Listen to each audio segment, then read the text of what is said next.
Mr. Speaker, for obvious reasons, over the last 12 to 18 months, or actually almost 2 years, we, as a state, nation and also as a world, we've been preoccupied with COVID-19 and its ramifications.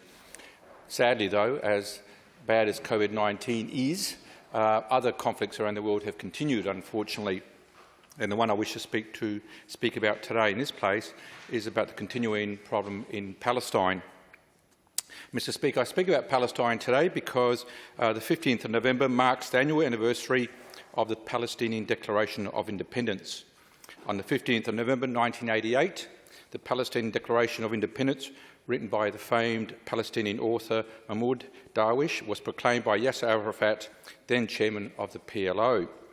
The Declaration of Independence is significant in that it affirmed the Palestinian acceptance of the United Nations Partition Plan of Palestine, adopted by the UN General Assembly in 1947, which had recommended the partition of Palestine into two states, modern-day Palestine and Israel.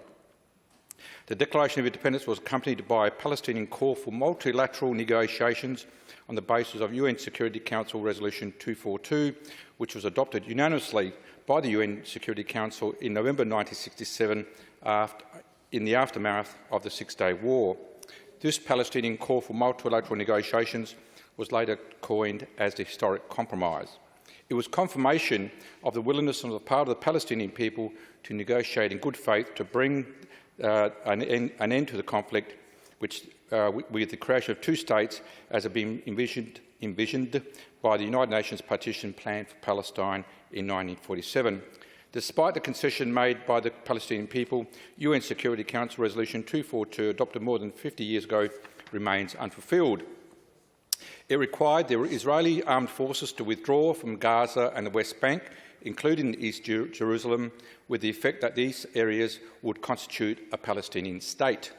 Despite the rhetoric by successive Israeli governments of all colours to the commitment to a two-state resolution, the occupation remains. And yet, while the occupation remains and continues, the Israeli government has the tenacity, as the occupier, to blame the Palestinian people as the occupied people for the continued occupation. This does not appear to be a temporary occupation. As time passes, the occupation takes on greater permanency in characteristics. As time continues to pass, Israeli settlements, both Israeli state and non-state endorsed, and Israeli settler occupation population continues to grow in East Jerusalem and the West Bank. With those settlements come further restrictions on the rights of the Palestinian people, particularly those near whom these settlements have been established. One only need to look at the facts and figures contained on the website of the UN Committee on the Exercise of the Inalienable Rights of the Palestinian People to understand the continued suffering of the Palestinian people, despite the claims of the Israeli government they are committed to a two-state solution. Mr. Speaker, 61% of the West Bank is off-limits to the Palestinian people due to land allocation to Israeli settlements and settlements of local and regional councils.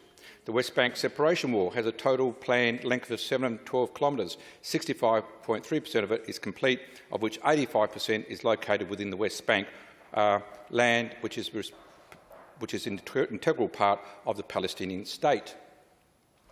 Mr. Speaker, there are 5.6 million Palestinian refugees as of December 9, 2019 registered with the UN agency responsible for Palestinian refugees.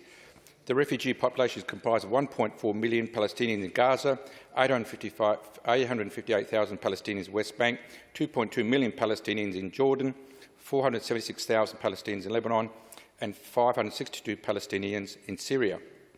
As to Israeli settlers in the occupied Palestinian territory, including East Jerusalem, there are approximately 630,000 Israelis in 150 settlements established in the West Bank since 1967 and 128 outpost settlements erected without official Israeli authorisation. This is in the state of Palestine.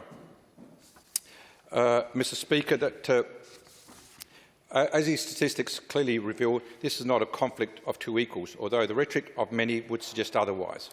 This is an asymmetrical conflict in which the Israeli state retains the more powerful position and the Palestinian people bear a disproportionate amount of losses.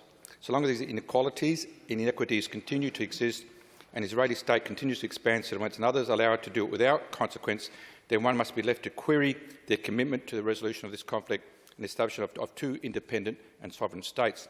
Mr Speaker, I reaffirm my commitment to the resolution of this House and call on the Commonwealth Government to recognise the State of Palestine. This would bring Australia into alignment with the international community, which the overwhelming majority who have recognised the State of Palestine. Member for Chafey. Thank you, sir.